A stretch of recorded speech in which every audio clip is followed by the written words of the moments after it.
My name's Ted Collins, and I've got very fond memories of the chapel.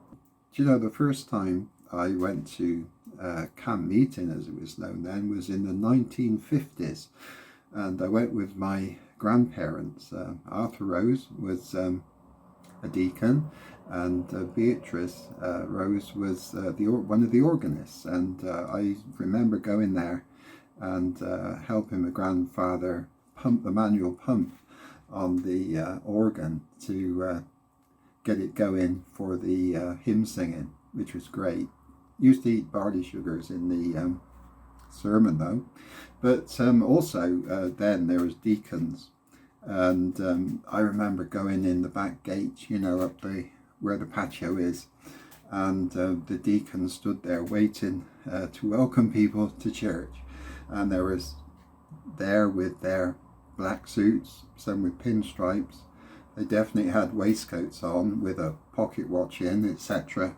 And some of them had moustaches, rather forbidding, you could say, for a 5 or 6 year old. But when you talk to them, so friendly. Anyway, I thought I'd share a few things about the church of the past which are so encouraging for the future. Do you know there's been 22 ministers, ordained ministers, in the church up until 2008, and the first of those was Joseph Tremlow.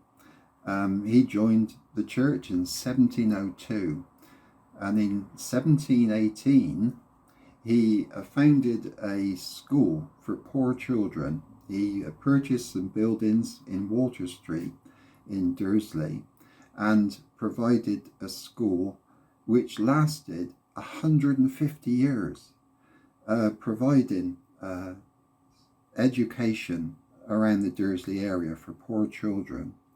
And even today, after that's closed, you still got the Tremlow Trust, which is a very, very small charity that supplies grants to students for education.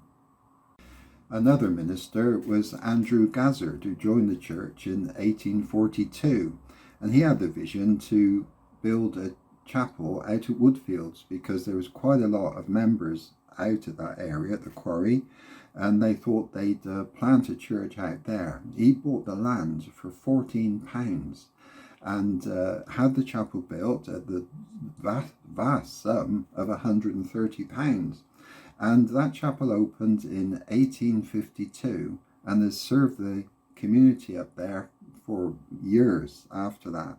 And in the 1970s, they decided, the membership there, to join the URC church.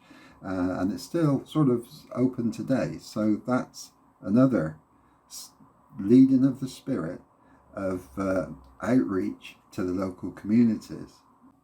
The detached red brick house next to the church car park is what we used to call the Newmans, and that was the land for that was bought from R.A. Listers in 1921 for £42, and then they proceeded and built the manse, which was completed in 1923. There's probably been about 8 ministers that lived in the manse over the years, until in the early 1990s we sold the manse to start the renovations of the church buildings, which were in desperate need of upgrading, and that was the start of a new era. So myself and my wife Carol joined the church membership in the 1980s, and we had the privilege of meeting and knowing some of those dear members of the church that have been serving in the church for years in the past.